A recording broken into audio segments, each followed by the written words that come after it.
My God, it's a party.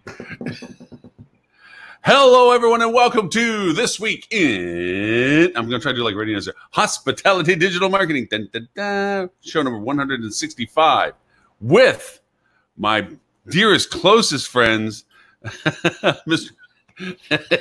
Okay, sorry. I just had to go back with it. Mr. Edward St. Ange with Flip2 and Mr. Stuart Butler with Fuel Travel. Gentlemen, how are you this morning? Hey, guys. Good morning, afternoon, whatever it is. It's still morning. Do you notice something different about Mr. Ed Stewart? I'm just wearing a sweater. Just wearing a sweater. Yeah. Nothing crazy. Is it cold there? Oh, it is hot outside, freezing in our office. Yeah. But you notice that there's not this large protrudence from his head right now. I had it removed. Mr. Ed is sporting his new AirPods. Nice. How you like them? Yeah. I actually like them quite a bit. Yeah. I hate Apple for how they finally got me to get them, but you know, whatever. What did they do? It's Apple. They came out with the new iWatch, which I really liked, and so I got one with cellular, and I was like, oh man, I can leave the house without a phone if I just got AirPods. There you go. Damn Apple. Well, you can still, Apple, do the Inspector Gadget. I can't do the Dick Tracy. Yeah. Hey, thank you for going nostalgic on us, because I went Inspector Gadget for you, thinking that'd be a little closer to the genre time, but thanks for going back to Dick Tracy for me. Yeah, no problem. And Mr. Ed was asking me about the direct booking summit that I just I rolled in at 2 a.m. this morning because, gosh, they can't seem to get a direct flight on time. So, wow, nice. By the time I get to bed, it was like 4 o'clock or something. I don't know. Anyway, I'm on fumes right now, but all good. Actually, it was a lot of fun. I love going to conferences where it's like old home week, you know, where you're meeting people that it's like, hey, you know, it's like an Italian family get together. It's like, I know you. What are you doing? I hear there was a particularly good panel with this consultant that led the panel. You know, I heard the same vicious self-propagated rumor myself. Did you stay on script, Lauren? There was no. Oh no, I did not stay on script. I assumed you would not. No, but I actually, the panelists did seem to corral and rally under the banner that from our call versus what we had on stage, there was a heightened coordination that went on, which was pretty good. They kind of like woke up and go, oh, crap, this is actually a serious topic, and we should be talking a little bit more seriously about it, I guess. But no, it was kind of fun. You know who really did set the tone and it was good? And I have to give him credit. It's not just because he's a good friend, but he really did just kind of break the ice for everybody, and that was Calvin. Calvin really came in and just blew everybody away with his candor from the stage, and that really helped an awful lot. Get people in the right mindset and stuff like that. Because he basically, hey, Valen, how are you this morning? I'm fine, thank you. So who was the consultant on the panel? Because it was Lauren. It was me. Oh. And by the way, I might say I was the only one dressed in a suit. I mean, everyone had suits, but they didn't wear the tie. I went full tie, lapel pin. I tried to act the part. That's because you're old. Well, okay. Thank you for putting that back in context. I thought it's better to be overdressed than underdressed, and it didn't work out because, man, it was hot in Dallas again. It was a warm, but it was nice. And we were at the Statler. Hot in Dallas. Oh. I kind of had this hope that it was going to be in the upper 80s rather than like the upper 90s. But no, Dallas sweater like Ed is. Like Ed is no. And I'm in my office. It is hot outside, but it is freezing in here. I think the AC is broken in the on position. It is uncomfortably cold, so I'm wearing shorts and a sweater. This is like my hide it in my desk sweater for just the days that it turns into an icebox here. Nice. Now I have to say that Ed was at the Digital Booking Summit in spirit, because he got mentioned no less than 4 times from the stage. Really? So he doesn't even have to throw money out there anymore. He just shows up at conferences. They refer to him 4 times off the stage. I called him each time on it. So it's amazing that actually Ed's head is fitting in perspective right now. Because it's just this massive, huge head thing going on. People worried when the 3rd time he was mentioned, he just magically appeared. I mean, didn't he's say it in often reminding me of succession, Beetlejuice a lot of See, times. well, Yeah, that was my question: is are you thinking Beetlejuice or Candyman? Because it's like a weird combination of the two, I think. Yeah, you have to say it in sequence. It happened far enough apart that it didn't make the magic happen. It was there was a separation of church and state on that one. But Are we on the reservation yet? no, we're just saying hi to everybody because now Mr. Tim's joining us. We're just kind of in the warm and fuzzy part of the conversation to it, but we're in the part and that Mr. people complain about.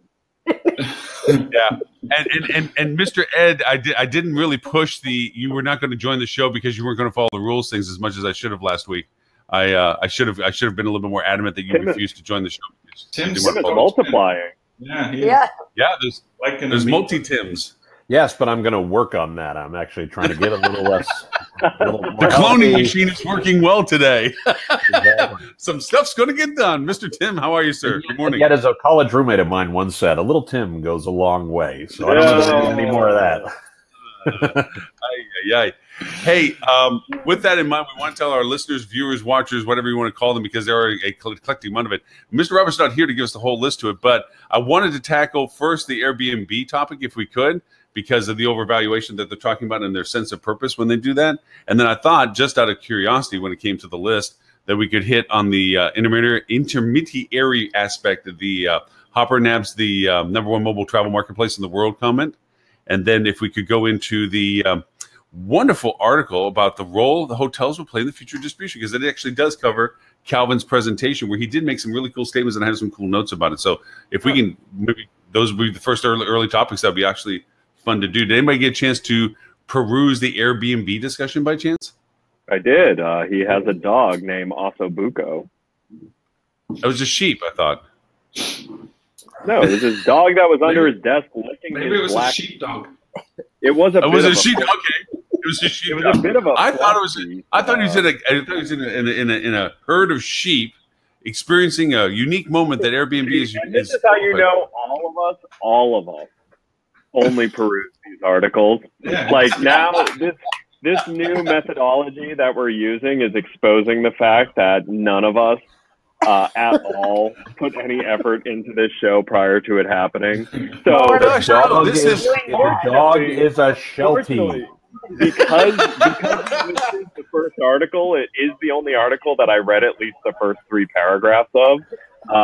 And he was watching a marketing video on an iPhone that his team had built about their tour in Ireland, while his dog named Ossobuco was licking his black shoes, which just... Why is the dog wearing shoes? I don't know whether... I mean, it's quite the fluff piece. Forbes wanted to spin this poetic or something. I mean, it was really weird. The whole thing was just contrived. If you looked at what they were wearing, they were all kind of trying to be this cool thing. Like all of them had sneakers on instead of or different kind of shoes than you would think with their outfit. It just, I don't know, just left a bad taste in my mouth. The whole article. Yeah, it was. It does remind me a lot of the fact that just trying to show up at the party late and be fashionably late at the same time. And yes, it was a leading question to the point that it was ridiculous in the entire article point that they were trying to identify themselves as being that kind of trendy, back to the core of what Airbnb made Airbnb. But their number fluctuations, they're trying to think they're going to go to 500,000 people or 500 million people by 2020. What is it? They by 2028, is it? They think they're going to go to that many people. They only hit 100 million so far. So it's it's pretty ambitious. Big inventory problem to get to that point, big inventory problem, which is why I'm telling you, and I've said it all along. This is why they have not gone IPO yet, is because they do not want the scrutiny of analysts over analyzing their actual market situation. Right now, you can be all lovely about what they're doing and focus on the fluff because you're not really advising a market on what's real. But man, you run them through real industry analysis and you do realize that, oh, wait, we can see all the limitations in their inventory. So there's a point where no matter how much demand they create, they can't fulfill it.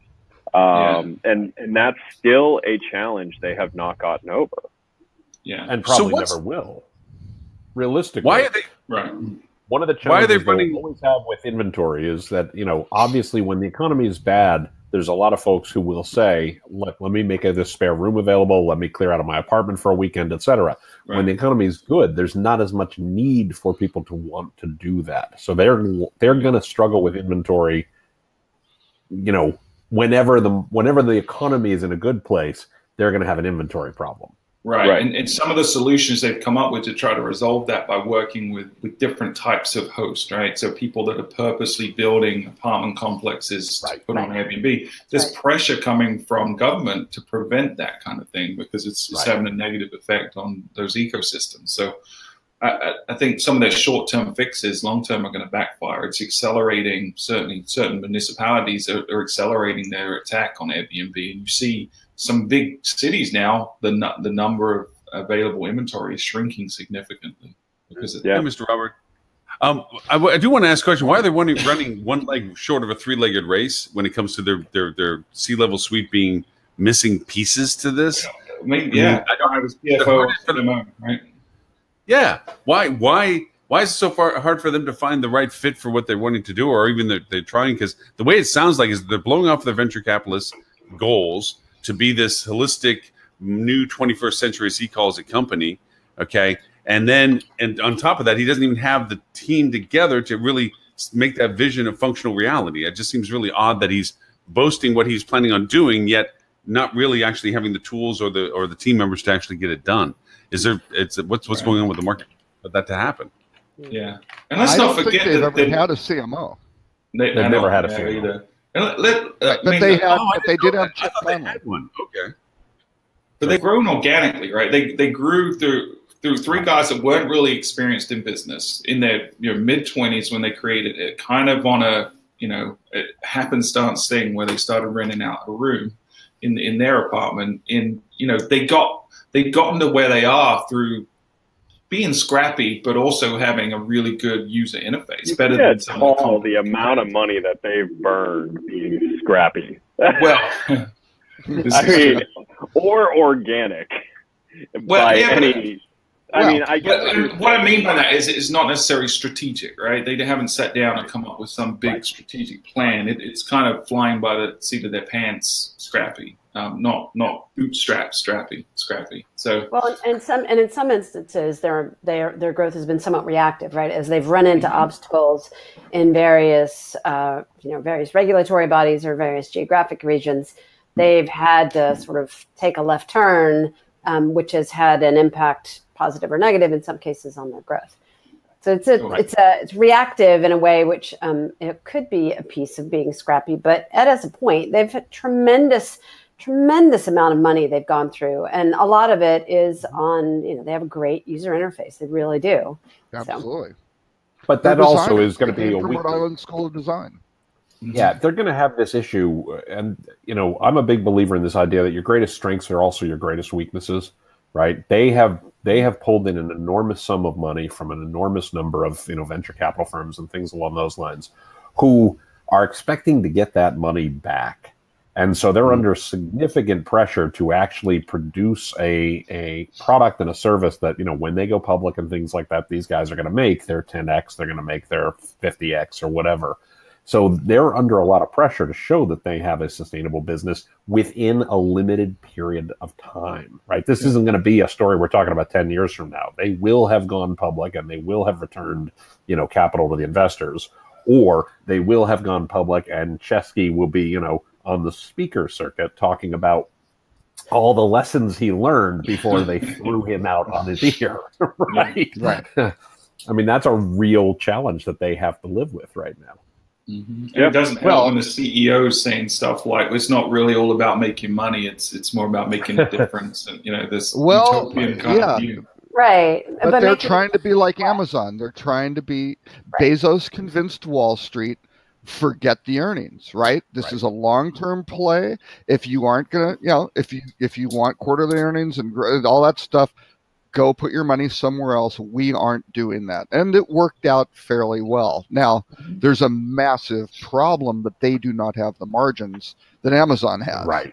Because or their they don't have the inventory of that product. Well, exactly but they right. are only getting 3% from the hosts, right? Well, Now they're today, getting until they 12% today. Yeah, but it's 12% from theoretically from the guest, right? But still, all that is not necessarily going. Now they're getting 20% on the experiences side, so that's a little bit more standard margin. But yeah, they've got issues because they aren't going to have the ability to really increase those fees to guests, right? Because now all this stuff is getting distributed on Expedia and other platforms and things like that. So guest fees getting pushed somehow doesn't really work out. So they're going to there's a little bit of a pinch there for how they increase those fees on the supply side. So. Plus, they're constrained in the supply they can actually have access to, right? So, well, and that's the problem that keeps them from going public, because that is the metric that everyone on Wall Street will be screaming about, is the constraint of inventory, which means there is only so much growth on the table at any given time, which Wall Street hates having to hear about anything except for growth. Right. Yeah. And that's how Amazon was successful, because yes, they didn't have profits, but they had tremendous growth year over year. Right. Yep. And you couldn't actually identify how much growth was possible because there was just so much. There was no ceiling. Well, and the other key to Amazon was Amazon Web Services, right? That is the gift that keeps on giving. Because not only did it subsidize their whole IT, but that wasn't an early key for them. Right, that came later. Oh no, right. no, that was incredibly important. That was a huge. Yeah. That was a hugely important when they moved into Airbnb their third web growth stage. Will probably be year 2 after being public. But what they're going to do is they're going to lease out your computers and resell it to other people. Right. Yeah. Isn't that basically blockchain? That's funny. That's blockchain in hospitality. 5G blockchain. When Ed releases his fully immersive VR blockchain, headset, that's right. We'll know why he's been saying all these things. So. Yeah, that's right. It's crazy. If you read that article, that the valuation is larger than Expedia's right now, which they don't have the margins, they don't have the growth potential, they don't have the volume that Expedia does. It's smoke and mirrors, and exactly right. When it's supervised, that'll fizzle away. They've got the hipsters. The hipsters love them, and they don't really have. Back off that for 1 second, though. Can we back off that for 1 second? Because let's be fair. Airbnb is a good product. It is right. No question. We're having a discussion about the financial reality versus the product reality, right? Like as a product, it's a good product. As a service to consumers, it's a good service. But and I say this as a guy who loves hotels. It is just that reality that their pressures are coming from financial places, not from their inability to serve the needs of customers. Yeah, it doesn't matter how good it is, though, because you can rip that off. Right. And it's already been not ripped off. It's been influencing design amongst all the players in the industry. It's been influencing business changes throughout the industry. And so their problem is they haven't hit escape velocity yet. They haven't hit that point where you can't catch them. So, that's risky. Okay. And their challenge is going to hit, in order to hit escape velocity, you need to have some massive growth potential in the short term, which they're restricted in. Yeah. Right. Okay. But let me twist the conversation. Oh, go ahead. Go ahead. I'm sorry. Go ahead. I'll give you an example. I had a conversation with my 27-year-old daughter. The folks at I won't go into the White Lodging Starwood debacle of her getting her points, but she wound up. Still a scar. Oh no, it still hasn't been like resolved. An open wound, actually. Yeah, she wound up getting 1/3. Wait, she wound up getting 33,000 points instead of 100,000 points. I thought we were going to talk about this. No. I've got a point. And next we're going to hear about his Buick. Anyway, that's right, exactly. No, but I do have, as most times, I can't confirm always. Most of the time I have a point. So, she People basically say that about basically It sometimes takes Okay. 5 or 6 episodes for it to become apparent. but- Exactly. Go ahead, Robert. Go ahead. But the Go ahead, Robert. conversation Go ahead. for 70,000 star point, or now Marriott reward points, right? Which I think most people would argue is a pretty decent amount. She basically said, you know, to really go fight for it, she goes, you know, we just stay at Airbnbs. It's not even really that important. Right. So when you've got a 27-year-old who's in the prime, when you are marketing to people, you want to get people right when they are married. It's a life change. Once they start behaving at that point, they are in those tracks for decades. And she's like, Marriott's kind of irrelevant to her. She's fine with Airbnb. That's where she When goes. she has to. kids, that might change again, though. That's another. Right. Right. I- I Yeah, don't- I that's- don't- wait, When no, room those are the service things- becomes those are important, things when you go, no, it's you go to college, you get married, you have children, you know, those sorts of main life events. But you know, in that So period, that's pretty. So let me big. twist this around, this Airbnb conversation a little bit as to, so how do you, I'll ask everyone, is like, how do you battle from a hotel's perspective the Airbnb effect? What are strategies that you think can be used or have been used successfully that places a hotel in line being able to combat this, what you just pointed out, Robert, the variation of choice that depending upon whatever cycle in life they are in, the Airbnb consideration? What are some things that are being done by people that battle this Airbnb presence in your market? It's a dynamic inventory, and which is a painful thing to fight against when it comes to ADR abilities. Okay, and it's always at the time that you have the opportunity of demand, because that's what brings in the dynamic inventory. They don't introduce inventory unless there's a need for it. So you have these hosts and things that bring it in. What are you guys doing, or what have you seen being done that combats the strategies against this type of player in your market space? Two key questions. A, what do hotels do better than Airbnb? That's right. And how do you execute on those points flawlessly, right? Right. To If you're a really professional- do those very, very well. And If I you're a also think professional hotelier who can't, to water down the effect Airbnb has on your market, you need to understand why a traveler would choose an Airbnb over you, and identify those different reasons and go after the ones you can. So don't go after Airbnb as a whole. Go after the ones that are up for grabs. And trust me, there are many of Airbnb's customers that are up for grabs. So that's one, is have a strategy like that. Two, stop marketing yourself like a faceless, cold organization, and start pointing out the fact that you're one of the largest employers of locals in that area that are passionate and, you know, like, bring hospitality back to marketing. Yep. right. 100% Absolutely. agree. You're a Yeah. professional hotelier. These are amateur hosts. If you're struggling to compete against those amateur hosts, we need to talk about what you're doing wrong at your property. Yeah, you need a lesson in hospitality. You know, I think consistency of product is an angle we go at a lot. Offerings, you know, on-site amenities is something we leverage a lot as well. But you Lack of webcams in the bathrooms. I mean, there's a lot of yeah, privacy and security.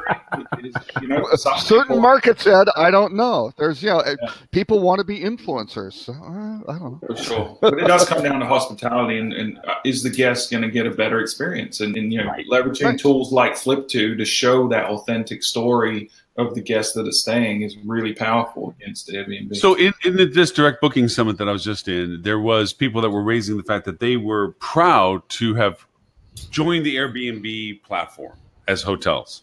Sure. They were boasting that this was a solution process to them. Is that a viable choice, or is that a default, or join the enemy? You know, rather switch than fight. It's just another distribution channel. I don't see anything wrong with it. I see nothing wrong with it. I mean, if you have to surrender your common space. I'm sorry? Even if you have to surrender your common space, I mean, that's the caveat you have to play, that if you join, your common space turns into all Airbnb co-host space. I think you deal with that when it becomes a problem, right? I haven't heard a property that's on Airbnb that's having a significant volume of Airbnb has come and utilize that space. But even if they do, then, you know, monetize it. You know, I'd rather other people came in and had a drink at the bar and places like that. What's wrong with that? Yeah, because sometimes hotel bars and cafes are wastelands, right? And who wants to go in there because there's not enough traffic from the street? And then you have the ability to sell them on the staying at the property next time. The convenience, because now they don't have to walk. You know, you could stumble up to your room and exactly. stumble into Right, it. exactly. Yeah. Mm-hmm. But just don't become beholden to that one channel. You know, don't start relying on it for 50% of your business. I mean, No, instead become beholden to Booking.com. They're already beholden to that. Yeah, it's always good to look for other channels, other distribution channels. I don't think there's anything. Absolutely. I mean, before Booking. I mean, clearly we have issues with Booking.com and the like, but realistically, before Booking.com came into the marketplace, you know, we were mainly dealing with Expedia. Booking.com coming into the marketplace is in some ways the best thing that happened to a lot of hotels. Because think about what Expedia's margins were. Think about what Expedia's margins were. Cancellations without penalties and completely understood. But I mean, think about what margins were with Expedia before Booking.com entered the market, right? No question. Having Airbnb in the market, having other folks get deeper into the market like Google or all is a good thing for hotels because it creates more competition from a distribution perspective. Yeah. I wonder how much the Airbnb though, like talking to that, if we want to get brainy here for a sec. So if we're saying that Airbnb had any impact on margins of an Expedia or Booking.com, I wonder how much of that is actually counteracted by the fact that Airbnb developed a level of inventory that now has been added to the inventory of Expedia and Booking.com. So did it really have the same type of competitive impact on them as they've had on each other? Because, Booking.com, when it came, they were just stealing the same inventory that Expedia had, where Airbnb came and developed up a new inventory. Yeah. Well, you could argue some of that inventory was on VRBO and HomeAway and places. Yeah, there was already out there to some market extent too, but I'll add some tacticals. They gave it more mind share. They certainly gave it more mind share. Well, actually, in effect, they did what Expedia did. They streamlined the process of being able to reach that inventory, where before it was more of a unique challenge of discovery of finding the inventory. But I'll add some tacticals to it, is that if you look at platforms like AirDNA, which just expose kind of the data side of the Airbnb in your market, you can see lead times for people that Airbnb is typical for in your market. You can see the restrictive policy that associated with your market. You can see the duration of stay in your market. And I believe it was it Tim, you that pointed out that the features of what you do better than somebody else. If you see those things, combat them exactly for what they are. Be in the space when they're when they are in consideration, and show your value proposition to compare to theirs. Show if it is a length of stay restriction plus or minus. Play both sides of that conversation. That if you have the same length of stay options that Airbnb is known for, then show the value proposition of the professional hosting that you are as a hospitality professional. That's fine. And value proposition, common space, location, whatever.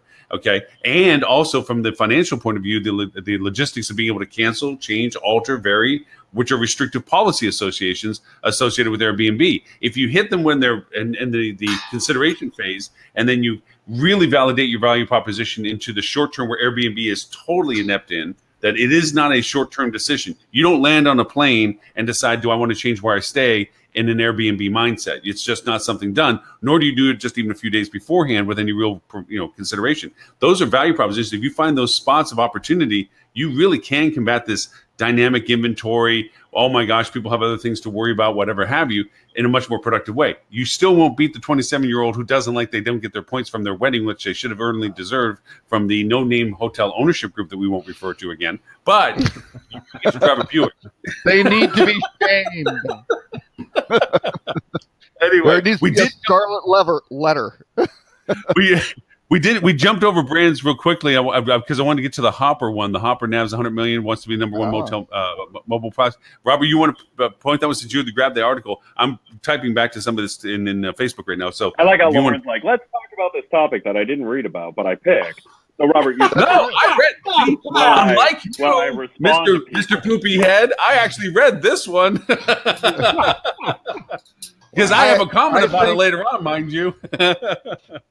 There are different ways to approach. Well, let's just look at even comedy, right? You can have sketch comedy where it's prepped like Saturday Night Live, or you can have improv, right? Well, Lauren's more of an improv guy, so it's fine. Yeah, shoot from the hip. Who cares whether it's accurate or not? That's me. Exactly. So Anyway, so which one, Hopper? Yeah. Hopper gets 100 million. Hopper has the most patient investors Ever. I've ever seen. Because Valen, when did Frederick start that off? 2008, like 2007, 2008, somewhere. Yeah, and they've got what they have 140 million, something like that, in before. I mean, they're getting up to 200, $250 million of investment, but they started, and they've pivoted a couple times. First, they started with trying to be this big content repository, and they always had kind of the AI end of it. But I think they really hit on their airfare prediction technology. Works pretty well with the notifications. I mean, I'm pretty much relying on it, aside from the fact that Southwest is not playing with them. If Southwest was playing, it's a pretty compelling business from an airfare prediction standpoint. I mean, it's really saying, nope, it's at 171 right now. We think it's going to go $20 lower. So you can make a decision going, oh, it's $20. I'll lock in the 171, or you hang in there for something better. But on the reason I added this on the hospitality side is, right now they have 1,600 hotels. They were testing kind of the hotel stuff in New York. They pulled back. I don't know if it's actually currently on the app anymore. And again, I'm not sure if I'm in A/B testing or what's happening with it, but I can't see the hotel stuff on my app. But they said they're going to 100,000 hotels by the end of the year. That is a pretty big hockey stick. So yeah, you want to know how they're doing that? I'm sure they're just hooking up to the GDS. Yeah, I mean, yeah, because there's no way they're doing negotiated contracts with that many. No, hotels. they aren't. Yeah, for sure. Well, yeah, I know. Then that's how they started off, was being really specific rates, specific highly curated properties. Scott Brodos has been running that operation. Scott's a really bright former Sabre, and where else was he? Was he with Travel Tripper, I think, for a while, and he's been around. So he's really smart guy. But that is a tough process from a business development standpoint. Well, last year at Focusrite, Fred did a really great presentation of why it's harder to do predictions for hotel prices than predictions for airline prices. And he followed it up with some just fascinating graphics where he basically said airline carriers work in a certain way because they're required to work in a certain way because they have regulations to manage and slots to hit at airports. And so it's easier to predict. There are fewer outliers, right? Fewer negatives that on their predictions. Whereas with hotels, cancellation policies, short-term bookings, all of that kind of stuff, he said, just plays havoc with what we've been trying to do to predict hotel prices, like we can predict airline prices. And he basically put up a big graphic over time, a big animated graphic over time that showed millions of data points and how prices fluctuated in the hotel space. And I think they just used like 2 markets in the U.S. And it showed visually how it was practically impossible to figure out to forecast pricing for hotels. Yeah. Right. Chaos theory should be the driving force behind a lot of this. So he said at that point, airline for now. So this was a year ago, right? So he said we will move forward with our airline predictability and pricing because the data is predictable. We actually can know that with some level of confidence we can do it. He said, we don't have that level of confidence with hotels. Right. So basically a year ago, he said at Focusrite, we're just going to be a booking engine. Yeah. Well, and if they only have 100,000 hotels, they're not going to have enough data to start making good predictions for some time. Anyway. Well, here's the other thing I'm just going to say right now. If they do get traction and you're a hotel, this is the worst thing that could have happened to you because they're going to expose all of your prices. It's the worst thing that can happen for bad revenue managers. Bad revenue managers. Right. Yeah. Yep. Yeah, and that's the big difference between the hotel industry and the airline industry. The airline industry has a strategy when it comes to rate that's tied to inventory and demand. That is perhaps that is perhaps one of the saddest statements ever mentioned. Yeah, the industry lacks pricing strategy and discipline. It does. I mean, I would say it does. It absolutely does. It's plenty of them have strategy. I think it's the discipline side of it is the bigger issue. Yeah. The amount of knee-jerk reaction that happens over and over and over again that causes bad pricing behavior over and over and over again. We haven't learned the lesson of rate transparency. We haven't learned the lesson of the fact that every customer knows every price for every room when it matters to them. They know more about your prices than your employees do because they have more incentive to. And you're exactly right. Every time we look at a weekend and go, boy, we're a little light, we go ahead and drop rate. I mean, that is just shooting ourselves in the foot, reloading and firing again and again and again. Right. And by the multiple stakeholders, right? So that's my thing. Structural flaw in the hospitality industry. Everybody has an opinion, and everybody actually has, not only do they have an opinion, they have some authority. Whereas the airline space, we don't get that. Completely different goals. That's exactly right. That's exactly right. That's exactly right. So for that, we'll never have discipline. We'll be lucky if we'll get some, right? But we'll never work like the airlines do because as an industry. Structure is different. Example of the lack of rate discipline. Look at the best rate membership campaigns of the Book Directs by the Marriotts and the Hiltons, and just peruse through this alleged best rate on any of their sites, and you will see that their hotels are like doing the token minimum of like, oh, I'm just going to tie that rate. No, not even. Like it's bad. It's like pennies different in some cases, and then you expand the rate choices and you look, and AAA is cheaper. AARP is cheaper. Oh yeah, absolutely. You're actually saying as a hotel that you value AAA members more than you value your own brand's loyalty card. And that is, I mean, go look now.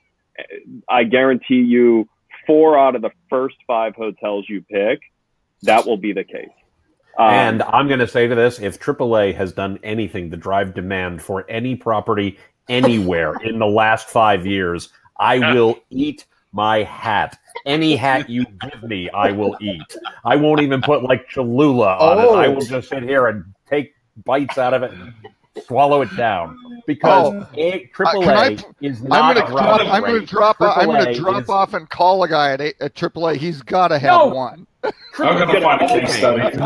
There's got to be one. Okay. No, you said any. No. We'll find one. But the point is, right, what AAA does, and I don't mean to knock AAA, but the reality is, what happens is the guest shows up and says, oh, what discounts do you have? Wait, let me pull out my AAA card. Let me pull out my ARP card. Let me pull out my ask for the card. You need the walk rate. It's just what I'm saying, right? Come on.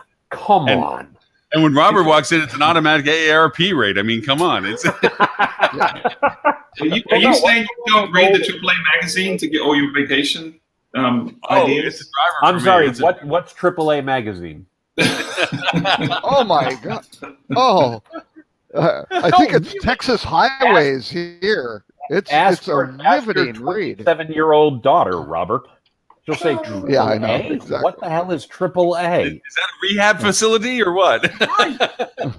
Right. Alcoholics Anonymous. Yeah. Don't talk about it. Alcoholics Anonymous again. Yeah, I mean, right. I will say with Hopper, though, I have strong opinions. One thing I enjoy with Hopper, I do truly enjoy the fact that with the predictive modeling, if you in the world of scraping, the data acquisition that they have for modeling is really cool. Because they do have a neat model for what they create in their heat maps for demand by calendar date is really, to Robert's point, other than Southwest Air, really is an indicative of market interest when you're looking at the rate cycles and so forth. And if you're into the world of grabbing data from sites that aren't so willing to give it, that's a great source because it does give you some great insights. So the thing I'll say to anyone thinking about putting money into Hopper is just realize that once they prove the consumer case, like you realize Expedia and Booking.com can immediately mimic that functionality and actually probably better. They would first have to aggregate all the data. So that's the one thing that's difficult to recreate, right? So They do. They have a lot of data. Yeah. They do, Go ahead, but Alan. are they applying the same type of algorithms and structural components that Hopper has done? Right. Algorithms aren't the hard part. It's actually gathering the data and having the data structures, which Right. I guarantee you they Well, already that's what Valen's those. saying. If you'd let her finish. Go ahead, Valen. Well, they've got of course they've got the data, but do they know how to do it? So that's what Hopper has been looking at for 10 years. Not that I'm a big fan and I am not invested, but I mean, what Hopper's been doing for 10 years is figuring out what to do with the data. So Expedia and Booking have been sitting on it, and they use it for retailing purposes to ensure that they present offers that people are going to take. But what Hopper's been doing with it is a little different. Could they do it? Sure. Right. They would have to expend some time and effort and money to get it done. Well, and they don't. All things they have, though, like endless amounts of, like, this is my point. This is why I always caution anyone who invests in stuff in travel is don't invest in something that once you prove it's a good idea, Expedia can rip it off. Because Expedia, if anything, they've proven over time, technologically, they're capable of doing anything. And with their scale now, like, I don't think it would take them very long once Hopper cracks the code on, figuring out the hotel pricing. One of two things are going to happen. Expedia will either build it or will go in and attempt to buy them.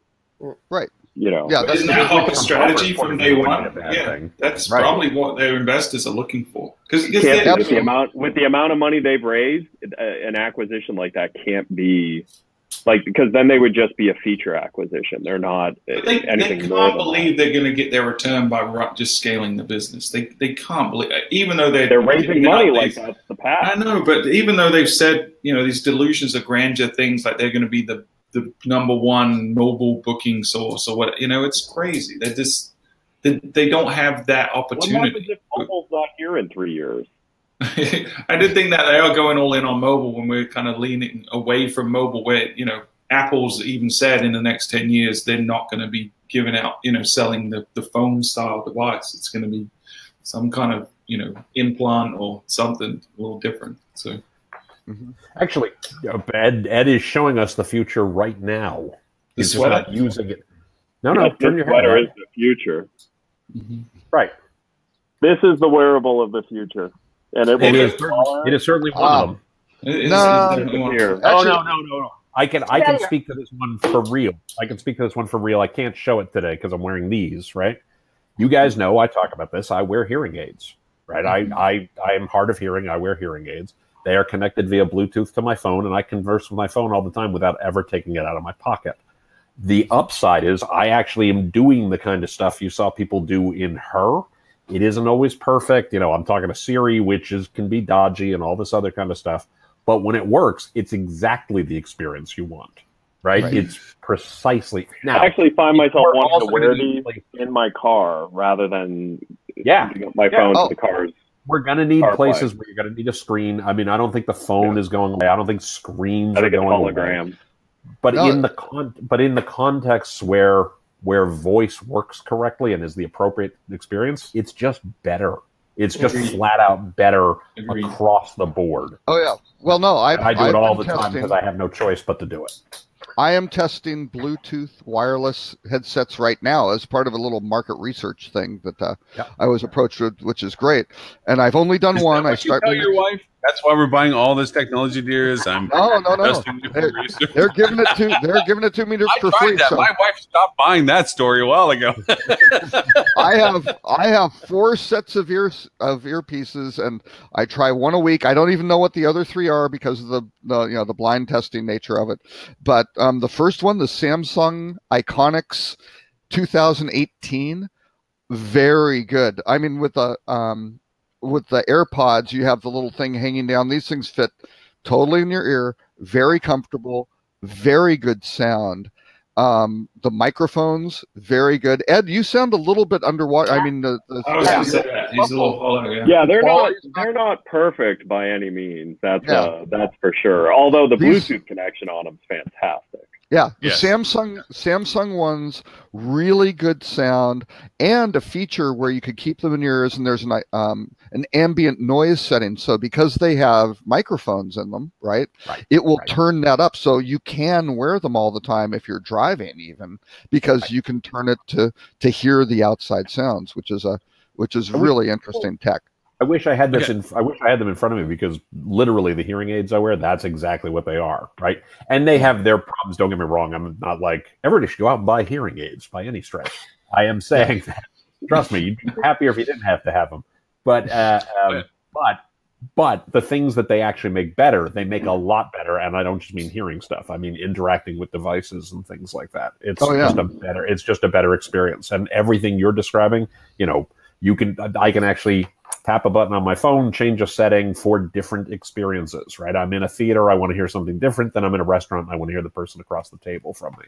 You know, it makes an enormous difference. And I interact with everything via voice because they have microphones, so they pick up me talking and feed it back to my phone. Tim's favorite setting is the Crown Vic setting, which is when he's sitting outside of a building and wants to spy on the people inside.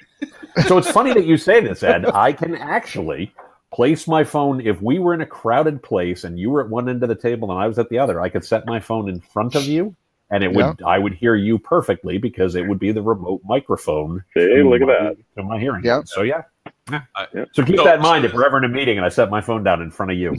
Yep, I will sit there and tap the table. Yeah, exactly. And take selfies. Yeah. Exactly. Now I just need synthetic memory so I can remember all the things I can hear again.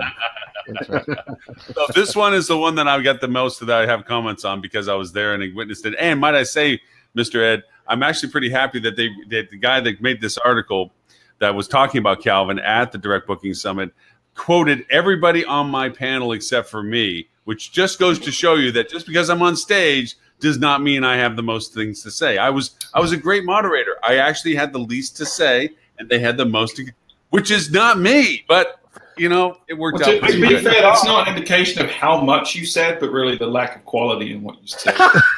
Well, that is a well said. Well said. You're absolutely right. I was all over the place, but nothing was worth quoting. That's right. And how many shots had you had before you hit stage? So. Well, it's not a matter of how many; it's whether I stopped in between any of them. That was a real key element to that. But no, actually, and I think I mentioned this on the pre-show before when I was talking to Ed. Calvin really warmed up the conversation. I do have to give credit to the summit. These things can so quickly go to sales pitches on stage, and they didn't. They really tried to keep it to context. That said, I had issues with some of the presentations as being how helpful they were. Because sometimes they were really just exacerbating the problem that they were supposedly solving by just amplifying their own issues and not really giving any solutions to it. So that said, the conversations from Calvin. Calvin was the first opening keynote person, and Calvin, for those who know him and so forth, is very candid about how he talks. And that went a long way in setting the tone. I think if he hadn't done what he did, I think the conference would have been a little stodgier, a little less helpful in its times that it was helpful. But he made some really excellent points. And I want to say one statement that didn't get quoted in the article that was very profound. He says, we are going from a public rate system to a private rate system. That we are going to go from here's my rate for all to see, and even to the segmented channels that we're presenting them on, to here is your rate because of what you are to us, whether it be student, AAA, which is a very key motivator and rate strategy, I know, because Tim made that very clear. Well, they actually have a lot of roadside in their collection, so they may actually have a few hotels that AAA has held. Well, there you go. But the idea of it being a kind of a retail mentality that says, look, because of whom you are, where you are, your frequency, your lack of frequency, whatever those modifiers become, the rate that you're offered at the time that you connect with us or cross our path is customized to whom you are for us, compared to the now current, rate strategies, channels, opportunities, comparison. Because the other comments that I want to get to out of this article is the blatant, and we've known this for a while, rate parity problems and the undercutting and the wholesalers going out and the affiliates and so forth that are out there. And there was some cool, not tools to use. I'm not trying to propose any tools, as it is the concept of including this rate dilution in your rate revenue strategies, because a lot of times they ring the bell with top line revenue. Hey, I brought in this much on this channel, ding, ding, ding, ding, and they walk away. beating their chest like Tarzan. But what you get is a 65% cancellation for that particular channel, or 35% rate dilution you don't get from that channel, or whatever all those things are. They're not being calculated into the true value of what that channel represents. So with that being said, that's the article I would love to talk about, because there is a lot of highlighted points that they came out in some stats that I thought were pretty cool. But anyway, what you guys thought? To start with that idea, I will say this. I guarantee you, as hotels transition into that personalized rate strategy, there will be services that come out that figure out how to educate the consumer on which lie to tell the hotel to get the best rate. And then there will be arguments about whether or not that's ethical, that the consumer's lying to the hotel to get a better rate. That'll be fun. I don't know, man. I feel like about that. Yeah, so that's an interesting point. I would say the other part of this is where's the technology that's going to support that, right? So there are education that's going to support that. Well, there's actually, I mean, from the pricing side, Alan, finish what you were saying. Sorry, you made a great statement. Do you feel like my protector today, Tim? No, I just want to, I want to make sure everybody gets a chance to be heard, and some folks, get hurt a lot. So, I mean, this ability to sell, by person or by traits it's hard to do. And there are a lot of legacy CRSs and then IBs that sit on top of CRSs that have a difficult time doing that. And mostly the data layer is fine, or the presentation layer is fine, but there's not a lot of data underneath it, or not enough connections to data sources underneath it to really allow hotels to do what he's talking about. I mean, Amadeus's new GRS, yeah, maybe. The more modern architected solutions, maybe. But I think still the need challenge good data, though. They need good data from all of these different sources. And that's even when the stuff is plugged in, the plumbing's working, you've got crap flowing through those pipes, right? Right. But I would say to Ed's point about guests figuring out how to represent themselves so they get the right rate. I mean, that happens today, right? I have friends who use illicit corporate codes to book at hotels. Yeah. I have friends who book the AAA rate, even though they're not AAA members, counting on the fact that the front desk agent isn't going to check. And so there's an operational impact on something like this as well, which is, and maybe we're going to get there anyway because of data privacy and regulatory issues where the hotel has to know who you are anyway. But then if you got mobile check-in, then you're not talking to anybody when you get there. So how do you validate when you start doing this personal selling? How do you validate that person is who that person, who you want them to be? And what hotels want to have the friction in the arrival process or wherever they're going, I'm sorry, I need to see your ID. Right. Sort of thing. That's, they want to avoid that. So the guest is always right. So they will flow through and you will have a group of guests who will certainly capitalize on this opportunity. Well, and it comes down to this idea of, I think personalized pricing makes a lot of sense and certainly is something that's going to get there, but we always have to go back to what's the value to the guest, right? If this is just about discounting, if this is just about we're giving you a different price and the like, and price discrimination has been around for a long time. People are fine with price discrimination if they understand what am I doing that gets me that value, et cetera. But a lot of this, we got to go back to what value exists there. And are we actually delivering on that in such a way that makes the price hold up regardless of who the guest is?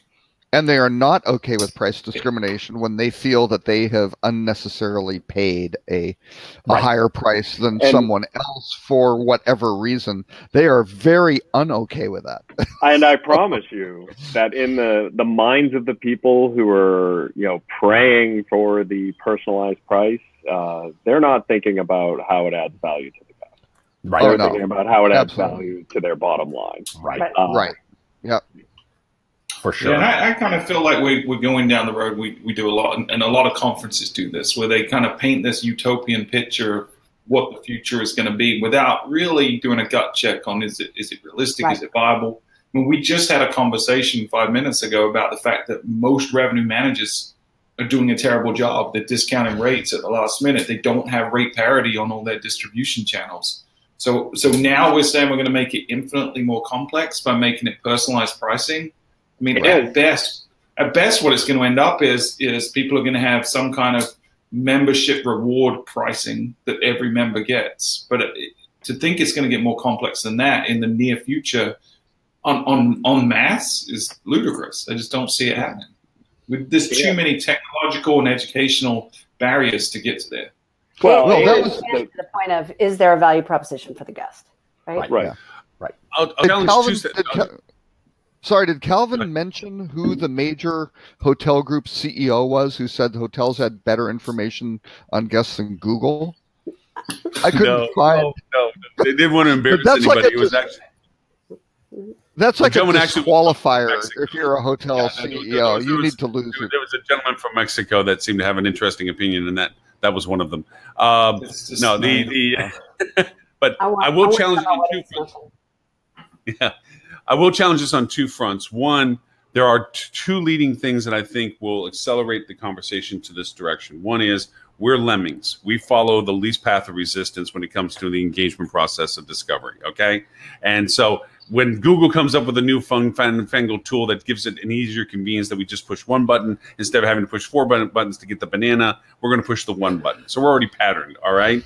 The second of it is that it only takes a critical conversion of technology, and the adoption comes because of that. So no, we're not in a position right now for unique individual pricing programs, but sure as heck, if I'm going to be rewarded for the value proposition you think I have, that I get a rate that I think I'm happy with, I'm sure as heck going to go into my Gmail, hit the button that says, get it right now at a rate nobody else gets, and I got it and it's taken care of and my credit card gets handled and all that stuff gets happened. Yeah, I'm going to push the one button for the banana. So, that idea is there. We're set up for that already. We're not fighting the process. We're a willing participant in the process. How fast that happens, I agree with you, Stuart. It ain't going to happen tomorrow. But if it did happen tomorrow, I'd probably do it. So anyway, but it winds up being gamification, right? Yeah, you're the banana button basher, Lauren. So the views expressed on this show are not necessarily that of the. Yeah, there's one thing that came out of the discussion I thought was interesting. So in this parity issue war that we have, and I'll put one minute. Agoda is abusing the bejesus out of their position right now. It is a constant battle with their affiliates. Okay, it's an annoying pain in the ass of chasing them down and finding out who it is of their affiliates that's yanking the rate and tossing it in the market. And it's a fight process. Right. So one person in the audience raised their hand and pointed out that they do a 3 strikes you're out mentality. They do the perfunctory, here's my documentation off of, they'll do OTA strategy and they'll pull the screen captures and they'll show where the rate came out wrong and so forth. And they send it up to Agoda. And then they shut them off after the third one. They shut them off. We are not honoring. We're blacking you out. A hotel can do, a brand can't do. A brand can't do, right? But the thing of it was is that do that because they'll have a riot on their hands from all the franchisees who go, "What happened to all my Agoda business?" Right. But this was a guy out of the audience. Actually, I'm sorry, it was a woman out of the audience that made this comment that this is what they did, and you got all these head nods like, "Oh yeah, let's fight the big guys," But to your point, a brand can't do that, but a hotel can. Is that a viable, I'm going to pull a trapdoor, you die, I die combination thing? I'm going to lose business from you just to prove the point that you shouldn't do this? Is that a viable strategy or is that just a riot mentality? If you have a real channel strategy, then you should be able to do that with any of your channels. Okay. Yeah. Okay. Oh, no, every Caribbean, every Mexican, we have a terrible Caribbean property is... it has to do that because otherwise they will lose control of their rates through the wholesalers. Because again, these wholesalers are out there giving, ideally, it doesn't matter if it's Apple, if it's FunJet, all these guys are booking heavily through travel agents. It's all on a net rate basis. There are commissions. There's all sorts of stuff flying around through there. And they can go grab those rates and they get it on a net feed. They promise that it's going to be bundled with air, but that's not getting bundled on their platform and things like that. And it just, the stuff goes out and the bad actors have to be dealt with. They have to be called out and punished. And when I was at Mark Travel, that was a big factor on my job to get aggressive on that. I'm going to go down guys like Starwood would not do it. Yeah. I'm going to go down a bad rabbit hole for 1 second. Okay. And I realize I'm about to get pilloried for this. So let me get it out first and then you can beat the crap out of me. One of the exciting things about blockchain, right, is the idea of a smart contract. And Right. if we get to a point where we can start to distribute inventory with smart contracts wrapped around them, then those problems could, in theory, go away. I don't think that's happening next year. I don't think that's happening in the next 5 years in all likelihood. Right. But if we can crack that nut, some of this there may, or with some other technological solution that, people are thinking through, et cetera. I mean, there's other ways to get there. But, we should have good channel strategies that say people who don't play by the rules go away, or there's some technological thing that says you don't play by the rules, you can't sell the inventory in the first place. So I think this is a symptom of a current situation that I don't think we're talking about 3 years from now. That doesn't mean it doesn't suck for you tonight with your rooms. Don't get me wrong. It does mean that in the longer term, I see that this is something we'll look back on and go, oh yeah, remember when that used to happen? Well, yeah. Well, the challenge with the blockchain thing is you need a unique identifier for each hotel, Right. and you need everybody on the same smart contract platform. Valence. Well, there's so many things that cause all kinds of problems there. I fully acknowledge some that. of the stats that they threw out. And the blockchain, the whole management thing was, hey, it's distributed. There's no central authority to go screw you over and to take margins out of this and stuff like that, which is a nice idea. Like we were talking before, here's this nice ideal thing. But then when somebody in the blockchain world is acting improperly and the hotel can go, I want to cut them off, and the brand is like, I can't really do that, it's not going to work. You aren't going to have enough. You can't get to 51% consensus of every hotel on the planet to go punish that one guy, right? So the point being, it does go back to what is your distribution strategy as an individual hotel, and an individual hotel can absolutely say, I do not want to be distributed on this channel. I'm shutting them off. Yeah. Now, they made some interesting stats. They said, and this is because Triptease was the host of the operation, obviously, and they're in the facilitation of the rate parity things as well. 35% on average for all their base of tracking, you lose. You get diluted by being undercut by OTAs, and they said, and then upwards, depending upon upwards of 70%, you get undercut. Mr. Ed, I love when companies just don't care and just will throw out numbers without any fear of anyone questioning them. I'm just going to call bullshit on those statistics. Like, okay. Well, that's why I'm bringing it up. First of all, it's like this is what they went up from the pulpit. They went over and said, they said on average from all their data, 35.5%, okay, is being undercut by OTAs on any given particular time, and uncontracted OTA wholesalers, obviously, and as high as 75%. So they're saying the rate parity violations by some actor in the market. Yes, that they can see on their platform. If you work with Cisco or Agoda, then yes, you are falling victim to this. Oh yeah, yeah. Okay. They were talking about the fact that, I mean, one of the neat things I found that was interesting, and this goes back to not being positive necessarily about Triptease in this concept because they're very expensive to do.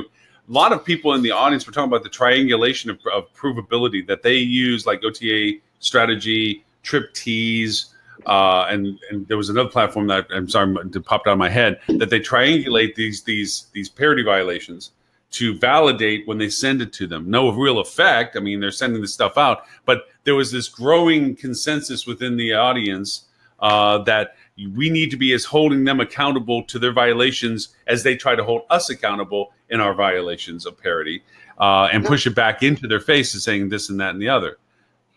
Isn't that why Marriott bought Starwood? That's Avery. Right? Yeah. Yeah. I mean, it truly is in that sense. I mean, it's funny they talk about the fact. Yeah. It depends on the market, though.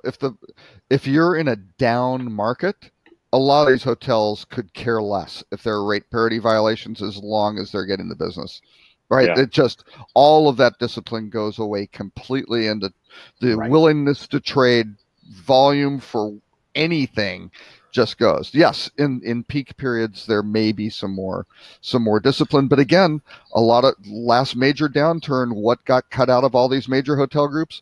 The guys who were doing the rate auditing, right? And most of those groups did not get rebuilt. So. Yep. And I mean, and that's a good point. This show that you went to is an artifact of the fact that we've been on an upswing of more demand every year, more rate every year, you know, for a very extended period of time. Right. Like Robert said, at the first sign of, you know, a, you know, a full percentage point drop in demand, like, you're not going to hear anyone talking about this stuff, because they're just going to be talking about how to make sure that they're keeping their base and, you know, getting theirs. And, you know what, I don't have time to deal with that stuff. They have time to deal with it now because demand is just there, and they're optimizing the fact that there's way more demand than their supply can give. So, you know what, let's spend time optimizing it and thinking about it. But I mean, Airbnb came out of a financial crisis. Priceline came out of a financial crisis. You know who disappeared? I mean, think about before the last financial crisis, rate shopping was a massive product that every hotel had multiple versions of.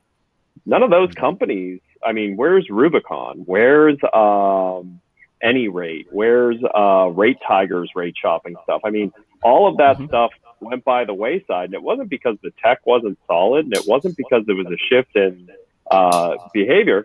It's because during the financial crisis, everyone went, we're not paying for this. We need whatever we can get. We're not worried about that right now. When you call TripTease and OTA Insight a type of rate shopper? But they're all birthed after the last financial crisis. So I'm kind of calling out that if the next financial crisis or next pullback is a severe one, you'll probably see a lot of them disappear as well, or get, you know, pulled into other systems. I mean, because we've watched this time and time again. I mean, Rubicon was a huge company. They were really big. They had like 15,000 hotels using their rate shopping. You know, AnyRate, even though they were small, they had about 6,000 hotels using their platform. Rate Tiger, that's how they started as a company. They were a rate shopper. You know, and so I got to say, like, it's great that they're talking about this, but, you know, how about we talk about what are you going to do next year or the year after, whenever it starts, there is going to be some level of pullback. What are you going to do for that? How are you going to take all this brain space that you've spent on these efforts and make sure that they stay?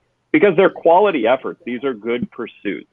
You know, this is auditing quality of business.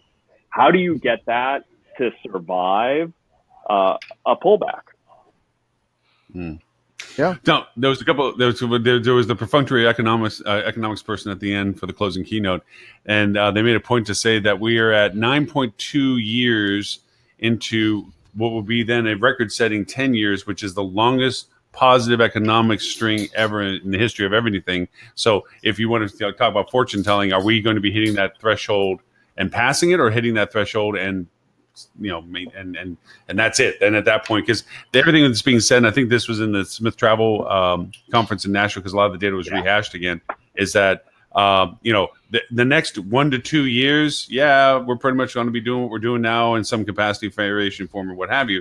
But after that, all bets are off in the sense of what really is going to happen after the next couple of years for it. There was a couple of things, and actually, Tim, as credit to you, I called them Timisms on my notes. I literally said Timisms. Okay. Loyalty is a two-way street, not a one-way from just the guest perspective. Okay. Which I thought was profound in that sense. Big data is mostly about correlations. Small data is about causation. And I thought those are Timisms. I don't know that I buy that one. Okay. I liked it. I thought it actually made sense to me. So why don't you think that's okay, I could go with it. Okay, I'll go with it. Thinking about it. Big data is about correlations. Small data is about causation. The big data is based on inferences, right? You're looking at a huge sample of data. You're looking at patterns to have some sort of predictive capability. Where small data, you're looking for some sort of explicit signal, right? So okay. And the last thing I'm going to customize. And the last thing I'm going to drag through this is, do you remember Brad Brewer? He was with Milestone. He started his own thing, Brewer Digital Marketing. The reason why I bring this up is, remember when we were talking about schema, Ed, and you said somebody should grab that and monetize that with the new schema builds for hotels that they can standardize it? Oh, Brad did it. Yeah. He did a WYSIWYG. You can't really see on the screen. He did a WYSIWYG. But what was really cool that made the oohs and the ahs for people that attended the workshop that he was doing was the WYSIWYG. What he was really pushing wasn't that you're just building schema with a WYSIWYG, is the usability of what you can do with schema now. And one of the great points he made out of this is that you can create custom schema per page, obviously, okay? But in that schema that you can create, you can really define the context of what gets presented in the search results, and including things like parameters of dates of opportunity, check-in, check-outs, functionality of click-throughs when you click on the date opportunities, specific data, because Google is so much, I mean, they're going to bypass schemas fast enough with their programs, but right now schemas seems to be the lead point of conversation with them. But you can define a lot of your individual page content specifically to what it is message-wise. It's almost like creating an ad by using the schema. And that got a lot of oohs and ahs out of the group because most people didn't, one, understand what schema was. Two, they didn't understand that there was a functional value proposition to what it could do other than just generalized search result values, and really use it as a weaponization of messaging. So that was the last thing. Schema's great, right? Schema's awesome. There's a lot of benefit. We try to encourage all our clients to put as much schema on their sites as possible. But to say you can control what Google's showing is a little disingenuous. That's wishful thinking. There's actual components to it that are usable that aren't being used, like check-in, check-out times. For sure, reviews. Yeah, there's a lot of stuff, especially in the local. But you know, at the end of the day, I think it's more about making the data, you know, the semantics of the data more understandable by any kind of robot that's just scanning the site. Well, and, like the Google travel filters are out now, the ability to show what you're needing to do in the area when you're there and all that stuff. Yeah, that's schema driven right now. Yeah, it is, and it goes beyond just a name, address, and phone. Right, it goes beyond just the default hotel schema. You should be marking up your amenities and you know, your operational hours and stuff like that. For sure, you should be doing it, but.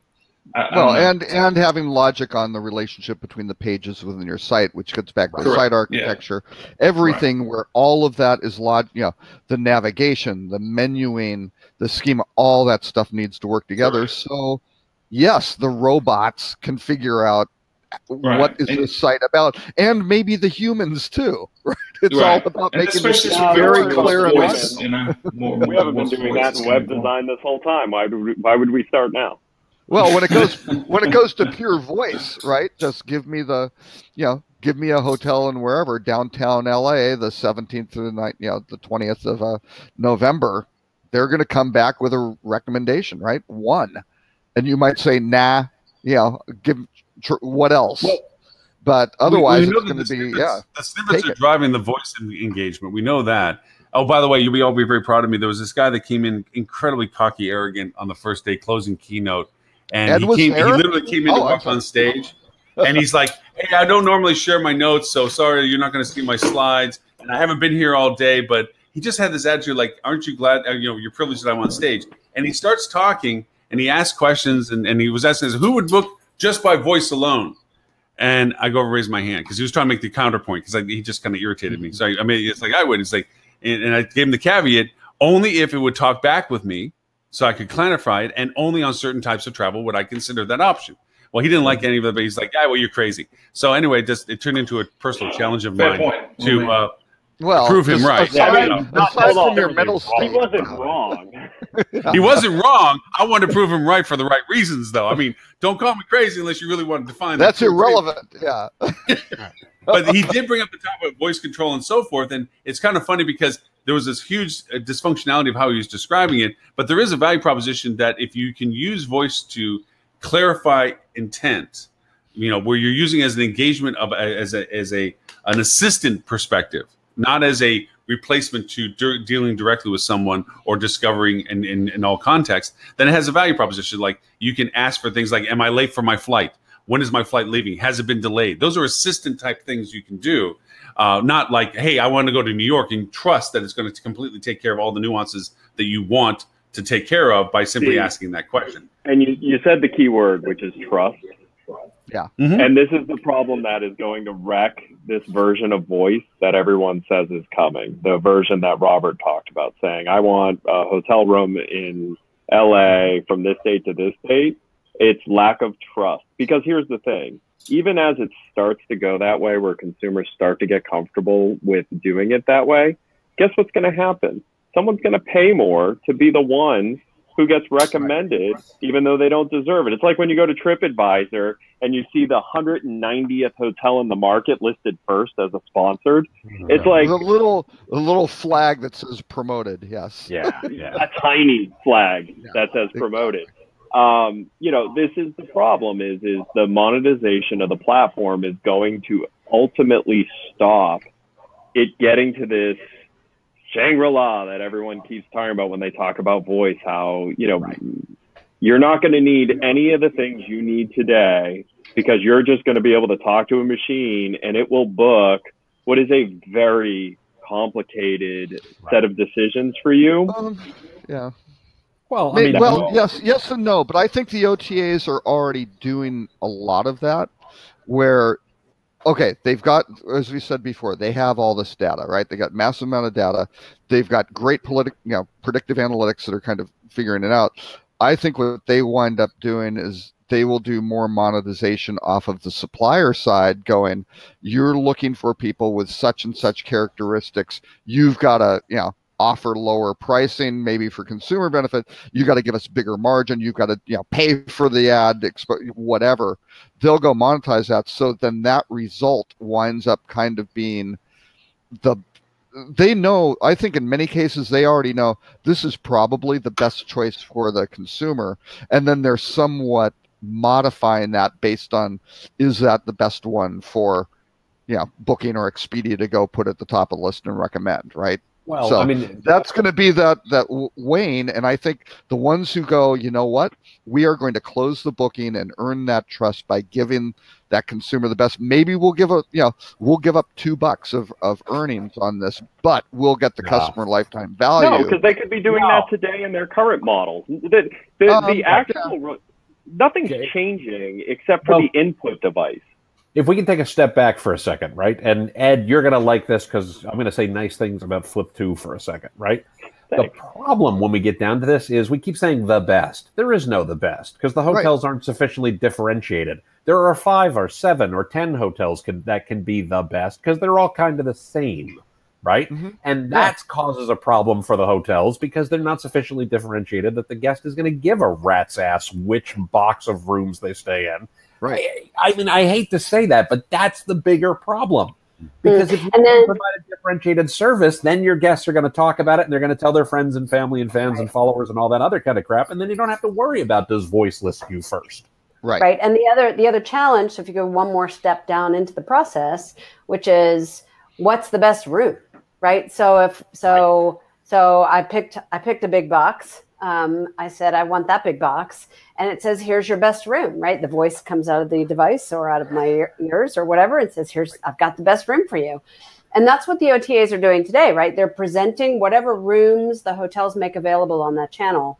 And you don't really know if you, again, going back to Ed's point about trust, how do you know what's best for me, right? I mean, so then you start talking about personalization and you actually start going back to Calvin's points, right, about selling by person as opposed to selling by whatever. And so are we now going to wrap personalization into this stuff? I mean, that's where it's really going to drive value, right? Is not only do you know what I want and you know why I'm traveling, but in a way, the thing would have to ask me a couple of questions.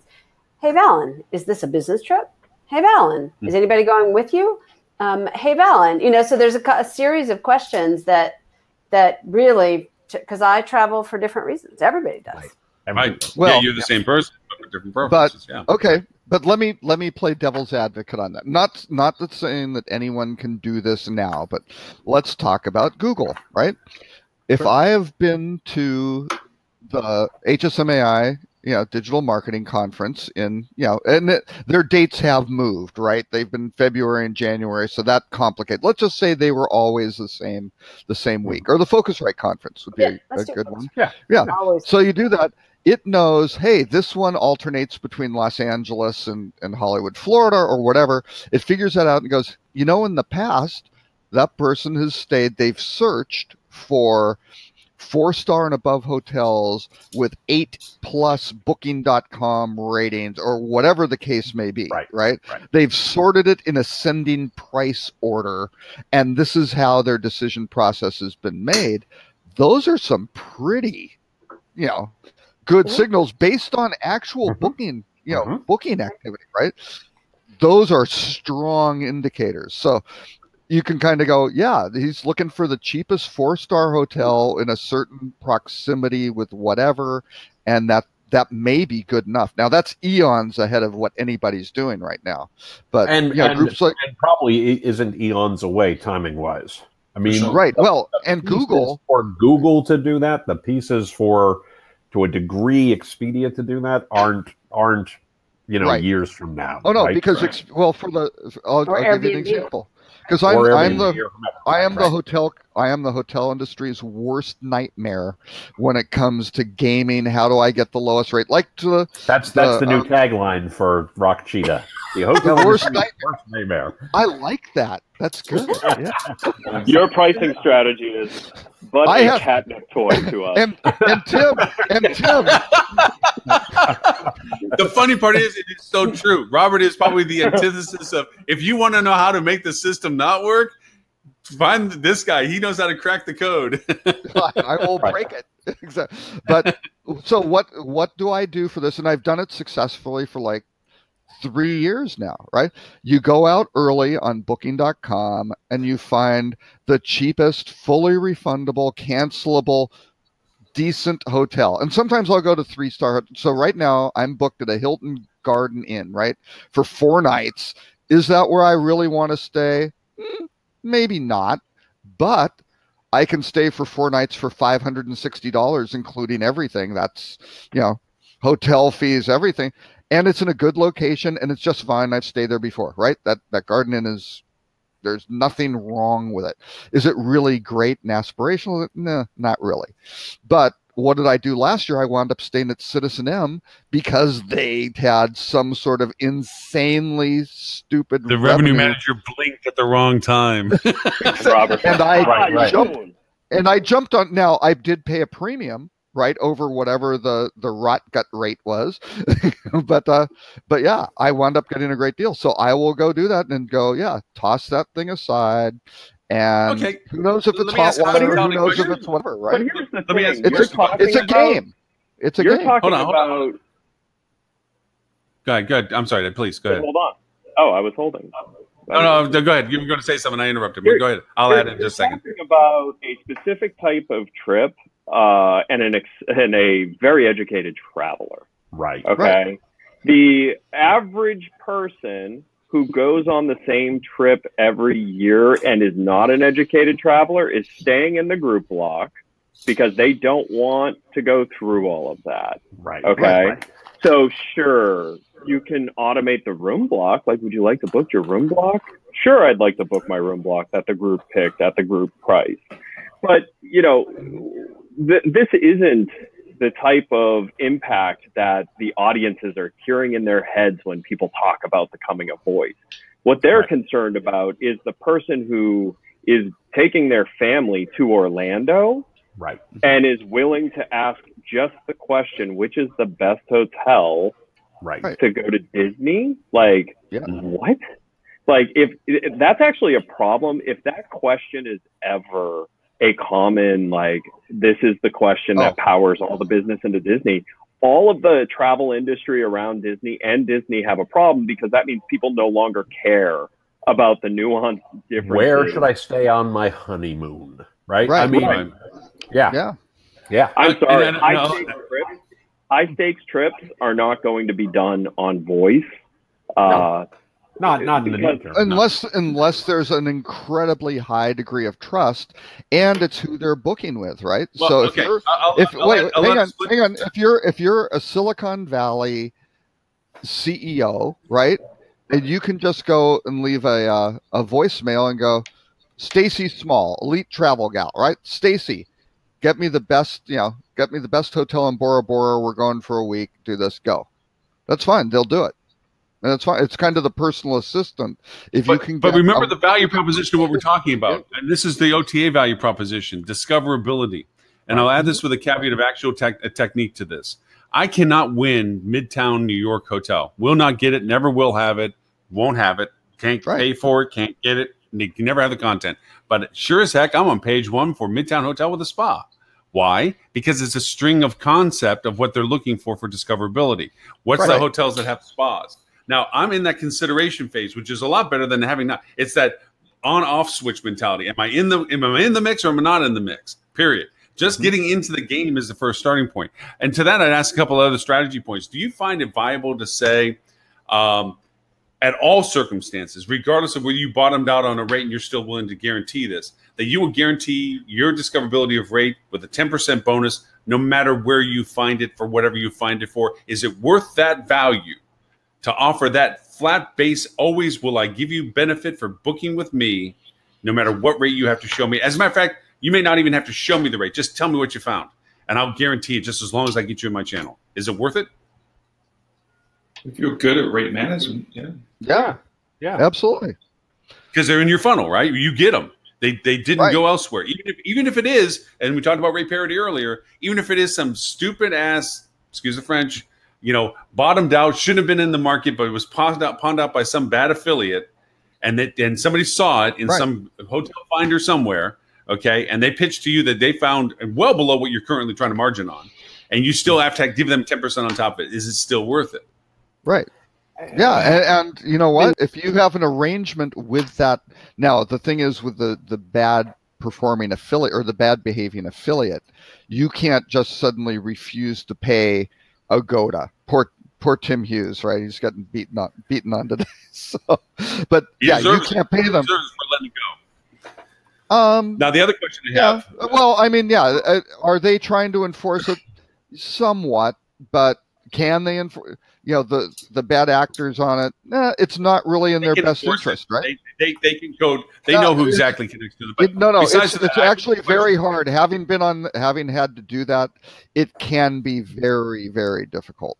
It's just that's the burden of having the opportunity to have the rates that they have. But let me ask the second question: Is in this world of it, is it worth giving a 24-hour? You don't have to pay me guarantee. Just hey, book. Don't have to give me a method of payment.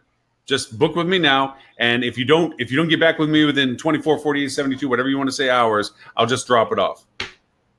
I mean, it depends. It depends entirely on market. It depends. That's a very hard question to answer. That's a good one to test on a hotel by hotel basis. Yeah. Trust had that in their new CRS before they got bought by Sabre. But the new CRS that Trust was releasing, they had two interesting concepts. One was that, and the other was YOLO, which was like, I don't care about the minor details of this. Give me the coolest thing for me. And it was a YOLO button. So, I mean, they were testing. They were starting to head in that direction before they got gobbled up. But yeah. I mean, because Lauren, to your question, we're gonna, in this environment, there's a hotel out there where the correct strategy is we charge the same rate every night, all year long, for every room. I mean, we live in an environment where there's a lot of strategies that could work for individual hotels or small sets of hotels that aren't going to work for the vast majority, right? So it comes down to what is correct in your specific circumstance. Yeah, if you're a big dog in market and you call and command the rate and the demand cycle in the market, you don't have to put these hooks out. I mean, flat out. I'll give you a real world example of that specifically. I will give you an absolute real world example of this specifically. When I worked for Wyndham, obviously we've talked about this before, but we had lots of places where there were 6 hotels in a tertiary market, right? And 5 of them were ours. And so, we would actively encourage the franchisees, don't do anything stupid with the OTA in terms of getting position. You're on the first page. You're going to be in one of the top 6 positions, right? Yeah. So they could play by a very different set of rules than somebody who's at the, who's in New York City, but isn't at the corner of, Park and 42nd, or isn't at the corner of 33rd and 7th, right? I mean, where you're a little bit more off the beaten path of Manhattan, and you need to, everything's relative. Everything's the local market, So and it's trust, and the trust factor. Edinburgh is so huge because now a lot of the OTAs are, especially like if you start looking at the hot wires and the Priceline, express deals and things like that, where it's opaque. They're getting very creative in terms of their zones, right? Because they're stretching them out. They are strapped for inventory. And all of a sudden you go, yeah, I want this hotel, this Times Square hotel. Well, you're getting the DoubleTree Midtown, which is down somewhere, kind of past the, it's past the Port Authority bus terminal on 8th or 9th or something like that. And it's not exactly Times Square, right? It's general area. It's within a mile or whatever. But I mean, if you violate people's trust, but don't forget, within a mile of some parts of Manhattan is, Hoboken, is Jersey City, is exactly. For the ones who still have the focal point and radius search, yes, correct, and didn't move to polygons, yes. I guess the reason I bring this up because the purpose of the strategy choices, and you're right, there's always a what if solution to any market for any product. There's always variations to it, and the creative ones at that. But these are considerations for markets I say are based on the idea of when you're in that set of do I offer, don't I offer, rate parities, rate violations, competitive market space, and so forth. You're looking for guest experience as the key element. We know going to behavior that there's a Robert in the world that's going to book 5 hotels and cancel 4 of them. There's a 65% cancellation rate in average in New York City right now for most channels because they flood what they book and they purge what they don't. That's a process. So you take yourself into a viable decision-making process for them, offering them a no need to pay situation. Is that a viable tool option for them? Just as much as it is to say that there's always a guaranteed percentage, we honor it no matter what mentality. Test it and see, right? I mean, realistically, there's not an answer to this. You have to have a strategy for your property and test some things and see what works, right? Right. How do you combat that strategy? Blink and put a bad rate out, But it has to be tested. It has to be tested in your market, though, because the behaviors of the competition may do. If you've got a competitor, your biggest problem with something like that is you make it real easy. They're on your site. You've got them. All you got to do is hang on to them. And if you've got some, opportunistic competitor who goes, I trash the price at the, 4 days out or whatever, and they've done testing to figure out, and I'm pulling all this business from wherever. That's great, right? And actually, I'm gonna throw Val in a bone. I mean, this is a great opportunity to do something like differentiate your property, and then once you have the reservation, start upselling the hell out of them to give them opportunities to get something where they see such a value that I don't want to cancel because now I'm in a suite. Now I have this. Now I have this. Now I have this. That I, as the hotel, made money on. And it actually worked out to be a much better deal than, these people over here were giving me $10 less. Well, sure, it's $10 less, but I'm getting so much more. So, here's an idea. Differentiate the offering to the customer. Call me crazy. Yeah. That's insane. And that's some of the challenges is that the OTAs have access to live inventory to be able to see what's available and book it. But in most cases, they don't have access to the inventory to modify. So most of the third parties don't have a way to upsell, like on, Expedia, Booking.com. They can build their own, but they still have to have an agreement with the hotel, or the hotels have to push it manually through their portal, which is past the booking stage, right? So there's a lot of talk now because the booking engines aren't great at this point. There's not a lot of upselling capacity. Some of them are better. Well, as always, some of them are better than others.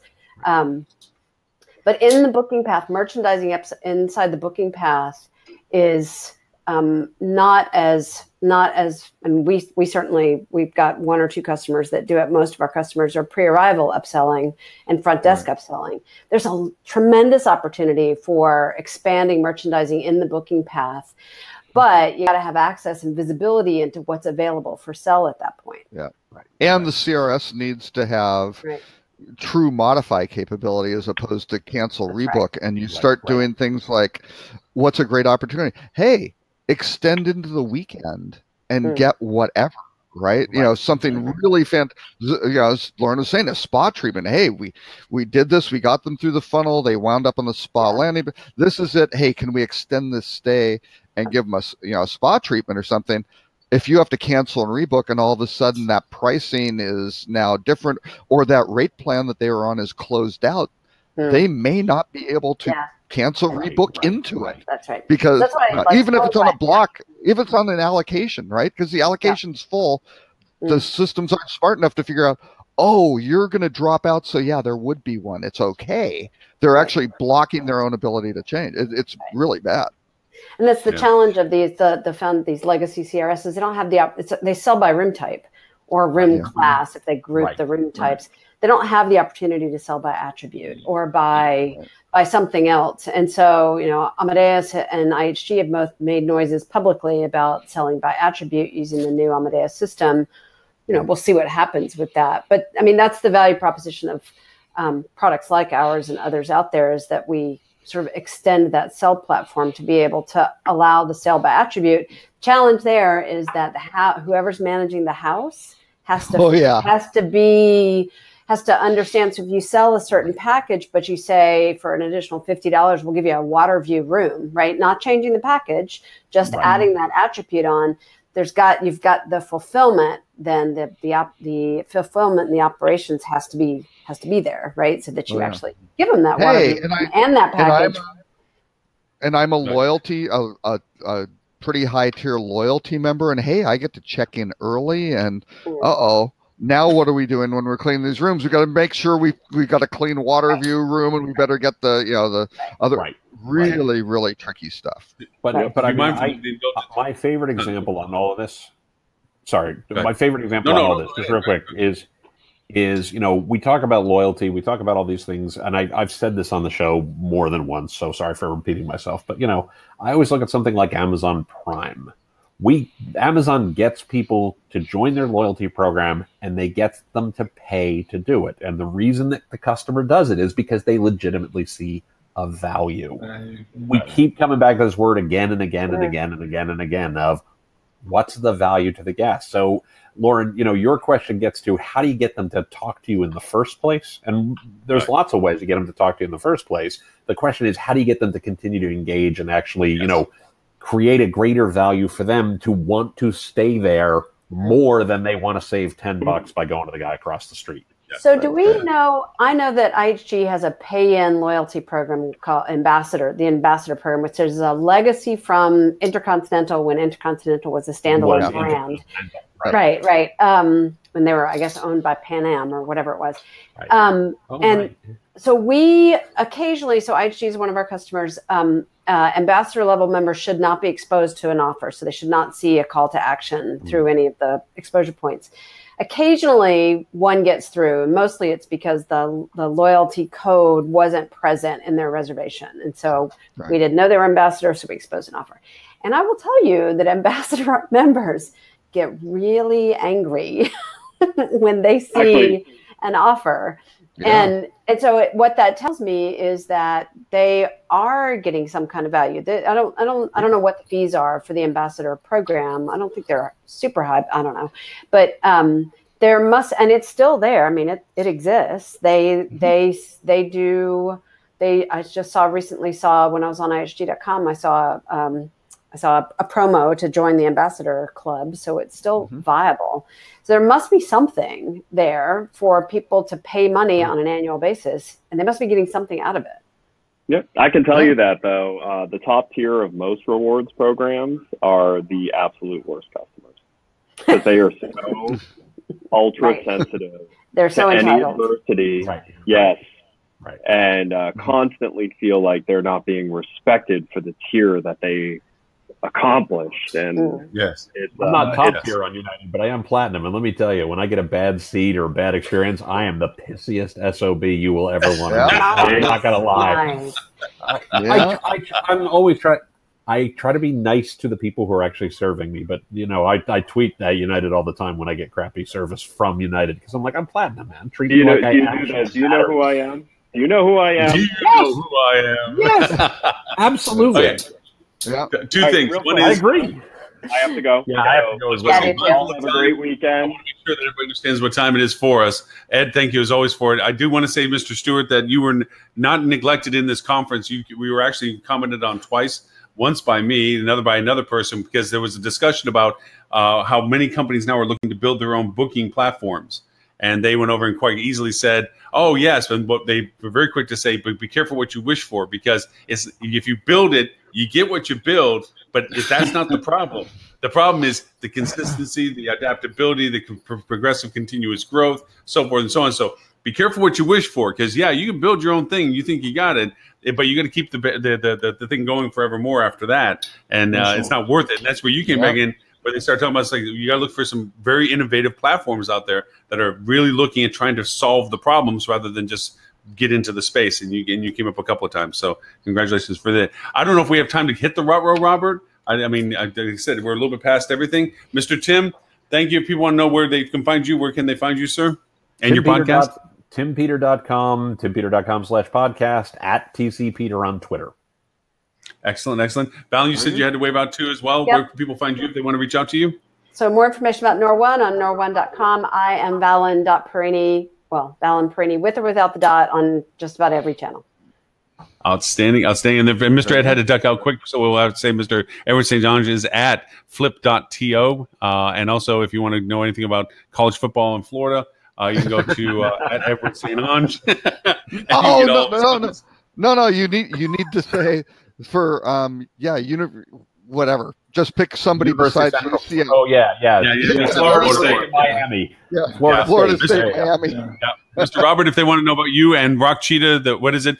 What was his tagline now, Tim? What was the tagline we gave Rock Cheetah? The hotel industry's worst nightmare. Worst nightmare. Yeah. Where can they find you, sir? I've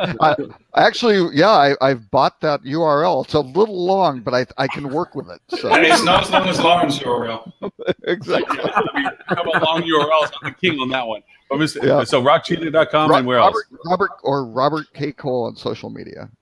Excellent. And Mr. Stuart Butler, sir, for them to find you and your amazing podcast, where can they find you, sir? You can find us anywhere online at Fuel Travel. If you want to check out the podcast, we're doing an episode today on influencer marketing and all the hype around that. So fueltravel.com/podcast. I'm hoping I haven't finished the notes yet. I got to do that.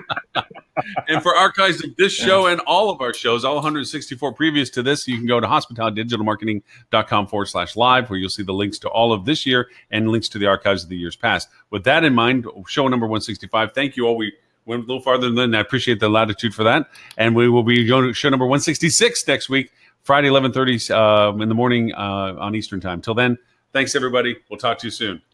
Bye. Bye.